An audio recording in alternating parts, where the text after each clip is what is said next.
গত 12 জুন আহমদাবাদে 260 জন যাত্রী ও বিমানকর্মী সহ বিধ্বস্ত হয় এয়ার ফ্লাইটার একটি বিমান। উন্নয়নের মাত্র 1 মিনিটের মধ্যেই ঘটে যায় এই মর্মান্তিক বিপর্যয়। দুর্ঘটনায় একজন বাদে সবাই নিহত হয়েছিল। ঠিক 1 মাস পর শনিবার একটি প্রাথমিক প্রতিবেদন প্রকাশ করেছে ভারতের বিমান দুর্ঘটনা নিয়ে। তদন্ত ব্যুরো এবিআই এর সেই প্রতিবেদনে উঠে এসেছে এক অবিশ্বাস্য তথ্য। বিমানের উন্নয়নের মাত্র কয়েক সেকেন্ডের মধ্যেই এর জ্বালানি সরবরাহ বন্ধ হয়ে যায়। দুপুর 1:30 বিমানটি 180 নট গতিতে ছুটছিল, আর তার ঠিক পরেই 2টি ইঞ্জিনের জ্বালানি সুইচ চলে যায়। টেক অফ অবস্থায় মাত্র কয়েক সেকেন্ডের ব্যবধানে ঘটে এই ঘটনা। এর ফলে ইঞ্জিনের জ্বালানি সরবরাহ বন্ধ হয়ে যায় এবং বিমানটি উচ্চতা হারাতে শুরু করেন। রানওয়ে সীমানা পার হওয়ার আগেই ককপিট ভয়েস রেকর্ড থেকে পাওয়া যায় তথ্য আরও বিস্ময়কর একটি মুহূর্ত ধরা পড়ে। একজন পাইলট জিজ্ঞাসা করেন, তুমি কেন জ্বালানি বন্ধ করলে? অপরজন জবাব দেন, আমি তো করিনি।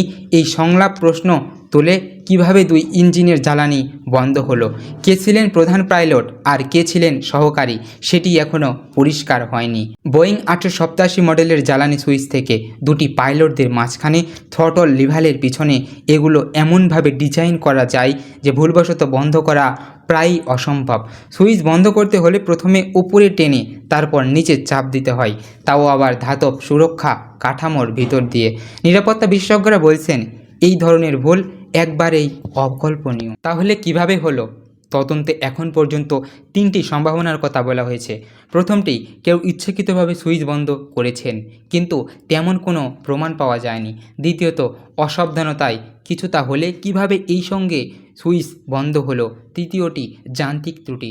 2018 সালে মার্কিন ফেডারেল এভিয়েশন অ্যাডমিনিস্ট্রেশনে সতর্ক করেছিলেন যে বোয়িং 887 এর জ্বালানি সুইচের লেকিং সিস্টেমে ব্যর্থ হতে পারে, কিন্তু এয়ার ইন্ডিয়া সে সময় কোনো ব্যবস্থাই নেয়নি, কারণ ত্রুটি বিপজ্জনক হিসাবে চিহ্নিতই হয়নি। প্রতিবেদনে বলা হয়েছে ইঞ্জিন 1 সাময়িকভাবে চালু হওয়ার চেষ্টা করেছিল।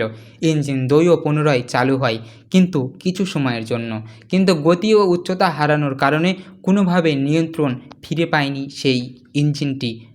নাম প্রকাশে অনিচ্ছুক একজন সাবেক কর্মকর্তা বলেছেন, অভিজ্ঞ পাইলটেরা এমন ভুল করতে পারে না। কোনো অস্বাভাবিকতা দেখা না দিলে উন্নয়নের সময় ইঞ্জিন বন্ধ করার মোটেও প্রশ্নই ওঠে না। তিনি আরও বলেন, এই সময় বিমান অত্যন্ত আধুনিক, অনেক কিছুটা অটোমেটিক। যদি কম্পিউটার থেকে ভুল সিগন্যাল গিয়েছে সেই দিকটাও খতিয়ে দেখা দরকার। আরেক সাবেক পাইলট আহসান খলিদ বলেন, এই মুহূর্তে আমরা শুধু এতটুকুই জানি, জ্বালানি বন্ধ হওয়ায় দুর্ঘটনা ঘটেছে।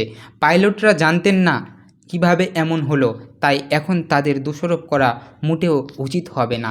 বেসামরিক বিমানমন্ত্রী রাম মোহন নাইডু বলেছেন, এখন পর্যন্ত চূড়ান্ত সিদ্ধান্তে পৌঁছানো ঠিক হবে না।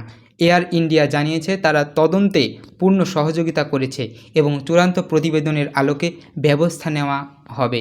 এই দুর্ঘটনা কেবল একটি ট্র্যাজেডি নয়, বরং এটি এক জটিল রহস্য।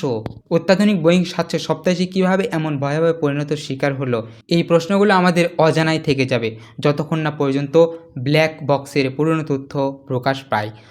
অত্যাধুনিক প্রযুক্তি আমাদের অনেক দূর এগিয়ে নিয়ে গেছে, কিন্তু একটি মাত্র ভুল, একটি মাত্র সূক্ষ্ম ত্রুটি কীভাবে একটি বিমানকে মাটিতে এনে ফেলে, এই ভয়াবহ স্মৃতি আমাদের তাড়িয়ে বেড়াবে। আপনি কি মনে করেন সত্যটা আসলে কী?